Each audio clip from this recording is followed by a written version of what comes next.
Very good evening my dear student. बच्चों देखो, एक क्लास और आपके सामने है। देखिए, लेकिन आज का टॉपिक अलग है बेटा। आज का टॉपिक होगा हमारा भाषाओं के ऊपर, ठीक है ना।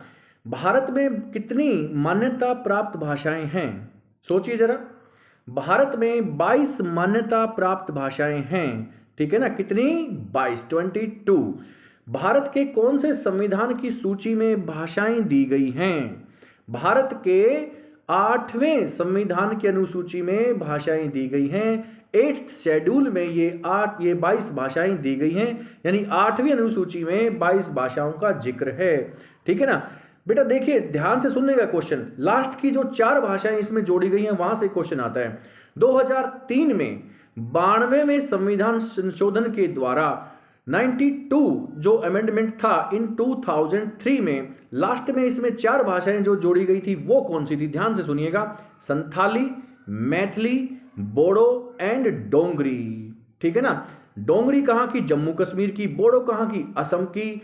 डोंगरी जम्मू कश्मीर की, बोडो असम की, संथाली झारखंड की, मैथिली बिहार की। ये 4 भाषाएं लास्ट में इसमें जोड़ी गई हैं, ठीक है ना। नेक्स्ट क्वेश्चन ध्यान से सुनना बेटा।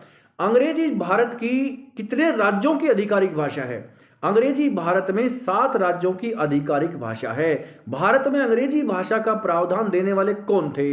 ये थे लॉर्ड मैकाले। लॉर्ड मैकाले इन 1835 में इन्होंने सबसे पहले बोला था कि भारतीयों को पढ़ाओ तो सही, लेकिन उसका माध्यम अंग्रेजी रखो, ठीक है ना। ये अच्छा पढ़ा लिखा गुलाम हमें बनाना चाहते थे, हमें एजुकेशन नहीं देना चाहते थे, हमें एजुकेट नहीं करना चाहते थे। ये अपने अपने अपने को अच्छा दिखाने के लिए, हमें एक अच्छा गुलाम बनाने के लिए ये हमें अंग्रेजी भाषा पढ़ाना चाहते थे, क्योंकि वो हमें एक अच्छा गुलाम बना सके, अपनी भाषा हमें समझा सकें और हमारी भाषा वो समझ सकें। किसमें? अंग्रेजी में, ठीक है ना। तो लॉर्ड मैकाले वो आदमी थे जिसने शिक्षा का माध्यम अंग्रेजी भारत में रखा था 1835 में, ठीक है ना। अब अंग्रेजी भारत में 7 राज्यों की आधिकारिक भाषा है। अब बात करते हैं हिंदी भाषा के बारे में। बेटा हिंदी भाषा भारत के कौन से अनुच्छेद में दी गई है? तो ध्यान से सुनना। हिंदी भाषा भारत में संघ की राजभाषा बताई गई है, जो कि अनुच्छेद 343 ए में दी गई है। 343 ए में हिंदी भाषा को राजभाषा का दर्जा प्राप्त है। और ईस्वी में 351 अनुच्छेद में हिंदी भाषा के प्रचार का जिम्मा किसको सौंपा गया है? केंद्र सरकार को बोला है कि आप हिंदी भाषा का प्रचार प्रसार कीजिए, ठीक है ना। दूसरा पॉइंट सुनिए, हिंदी हमारी राजभाषा है और इसके लिए ये कब अपनाई गई थी? हिंदी को हमारे संविधान में कब दर्जा दिया गया था राजभाषा का? तो हम बात करेंगे 14 सितंबर 1949 में।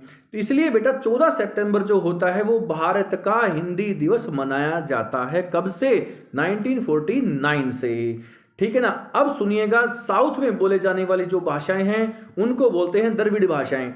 भारत में कितनी द्रविड़ भाषाएं हैं? भारत में 4 द्रविड़ भाषाएं हैं बेटा। कौन कौन सी? तमिल, तेलुगु, कन्नड़, मलयालम। तमिल जो द्रविड़ भाषा है वो तमिलनाडु में बोली जाती है। तेलुगु तमिल भाषा बोली जाती है आंध्र प्रदेश में। मलयालम जो द्रविड़ भाषा है वो केरला में बोली जाती है। कन्नड़ जो भाषा है वो कर्नाटक में बोली जाती है। एक बार लास्ट ईयर ही क्वेश्चन पूछा गया बेटा, मलयालम कौन से केंद्र शासित प्रदेश की एक भाषा है? तो मलयालम लक्षद्वीप केंद्र शासित प्रदेश की एक भाषा है। ये बेटा लास्ट ईयर ही ये क्वेश्चन पूछा गया है, ठीक है ना। तो ये था भाषा के आधार पर कुछ क्वेश्चन थे हमारे। देखो एक और क्वेश्चन मेरे ध्यान में आ रहा है। देखो भारत में एक ऐसा राज्य बताइए जो भाषा के आधार पर सबसे पहले बना था। सोचा, क्वेश्चन आया, आंसर आया माइंड में? सुनिए आंसर सुनिए। भारत में आंध्र प्रदेश एक पहला ऐसा राज्य था जो भाषा के आधार पर बना था। कब बना था बेटा ये आंध्र प्रदेश? 1 अक्टूबर 1953 में आंध्र प्रदेश भाषा के आधार पर बना पहला राज्य था, ठीक है ना। फिर उसके बाद तो भाषा के आधार पर कई सारे राज्य बने हमारे, है ना। तो आज के लिए इतना ही बेटा, ये था भाषा के आधार पर छोटा सा एक चैप्टर, क्योंकि आजकल पता है क्या चला हुआ है, न्यूज में भी आप लोगों ने देखा होगा कि साउथ इंडियन जो आदमी हैं, वो नॉर्थ इंडिया के जो आदमी वहां पर काम करते हैं, वो भाषाई आधार पर उनके साथ में पक्षपात बहुत देखने को आजकल मिल रहा है। ठीक है ना, ये आप आजकल न्यूज में ये बना हुआ है। तो आज के लिए बेटा ये भाषा का एक छोटा सा चैप्टर आपके सामने मैंने रखा। कल मिलते हैं ठीक इसी time. Good bye, good night.